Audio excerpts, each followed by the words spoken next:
With only 2 episodes remaining before Yellowstone picks up stakes and rides off into the sunset, this week's entry sees emotions, both good and bad, begin to brim and boil over. The penultimate episode, aptly titled, Give the World Away, begins at the titular ranch, where Beth Kelly Riley and Rip Kohlhauser are preparing to sell off all its assets, from livestock to tractors, in hopes of holding on to it a bit longer.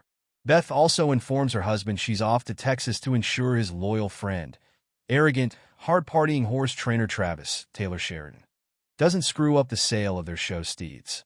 Meanwhile, Rainwater Gil Birmingham is visiting the in-progress pipeline, pondering the Broken Rock Reservation's uncertain future. The leader tells M.O. Moses brings plenty. There's nothing more he can do to stop the project, but hints his people could potentially be rallied to sabotage it. M.O. warns such an act would start a war. Over at the Market Equities boardroom, Ellis and his fellow suits are watching the news. Word is spreading nationally that Montana Governor John Dutton, Kevin Costner, was not only murdered, but was likely killed over his opposition to the multi-billion-dollar airport project. Ellis suggests me distance itself from Sarah Atwood, Don Olivieri. But it's too late. Detective Dillard Rory Cochran storms in, search warrant in hand, ready to turn the femme fatale's former office upside down. Jamie, Wes Bentley, is also watching the news, from the same couch he spent the last 3 episodes on, which is reporting on some very damning and personal details regarding his relationship with Sarah. Assuming Beth has leaked the sensitive info to ruin him, he immediately calls her and threatens to expose the family's darkest secrets. But Beth is way past all that. She calmly reminds her stepbrother that she fully intends to keep her last promise to him. Following the opening credits, we catch up with Case Luke Grimes, who is returning home to Monica, Kelsey Isbill, after counting coup in last week's episode to ensure Grant Horton, Matt Gerald, doesn't come after his family. He tells his relieved wife he's finally ready to put the Dutton Ranch and all its baggage behind them and move on with their lives. After their truncated stint in Texas, Teeter, Jennifer Landon, Walker, Ryan Bingham, and Ryan Ian Bowen also return home. Lloyd Forrest J. Smith attempts to comfort the former, who's grieving the recent loss of Colby, Denham Richards, by giving her his hat, while the latter delivers Rip a fat check from the cattle they sold in the Lone Star State. Rip also informs his friend that he should start looking for a new job, as he can only afford to keep Lloyd and Carter, Finn Little, employed at the Yellowstone once its assets are sold off. Later that day, he also approaches Lloyd about staying on. The old cowboy tearfully accepts, saying he's not ready to leave his home of 43 years. When we catch up with Beth, she's arrived at the Bosque Ranch, where Travis immediately pisses her off. The trainer seems more interested in partying and hanging with his bikini-clad housemates than selling the Dutton show horses to the impatient Brazilian buyers waiting outside.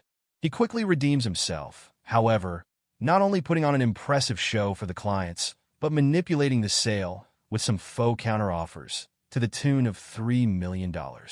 While Beth frowns upon Travis' frat boy lifestyle, she's able to look past all the debauchery and appreciate his special set of skills. She humbly asks the horse trainer to come back to Montana with her to work his magic at the Yellowstone auction. He agrees to help for no fee, but not before messing with Beth a bit during a head-to-head game of strip poker. When Jamie finally stops sulking on the couch, he heads to the home of his former campaign manager/girlfriend/baby mama, Christina Catherine Cunningham, who we haven't seen since season 4. She's as surprised as we are that her ex has reached out after all this time. Jamie, being Jamie, lies to her about how much he knows regarding Sarah's involvement in his father's death.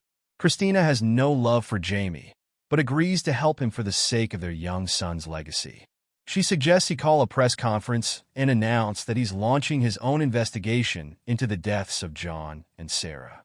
She also advises him to put his deceased father on a pedestal, deny any personal relationship with Sarah, and vow to support the people of Montana.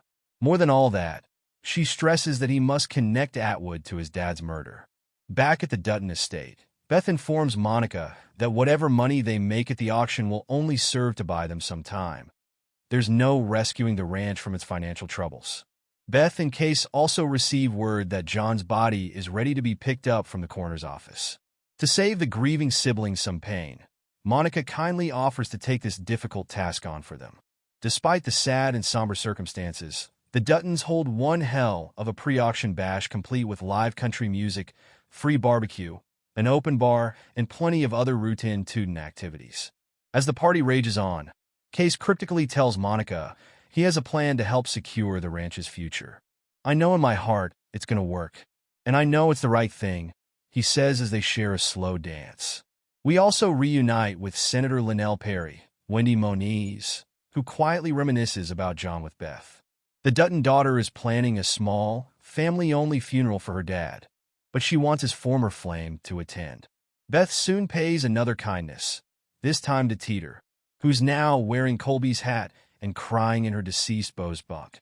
The pair head out to a fancy tourist bar to get drunk and verbally eviscerate the rich, out-of-town brothers that attempt to pick them up.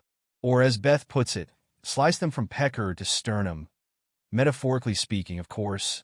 The next day, before the bidding begins, John and Colby receive lengthy, heartfelt farewells from the auctioneer.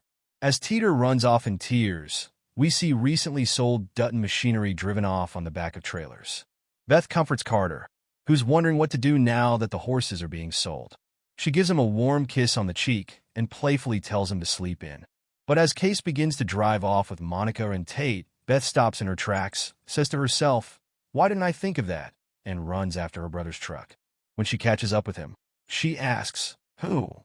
He confidently replies, "Give me a day, just to make sure." She gives him a peck on the cheek and leaves him with, "You're smarter than you look, little brother." Wondering what the hell just transpired, Monica pushes Case to fill in the blanks. "The only way to save this place. Gotta give it away," he says. And with that, the cowboy drives away while Beth sheds a bittersweet tear in front of the ranch's iconic white barn.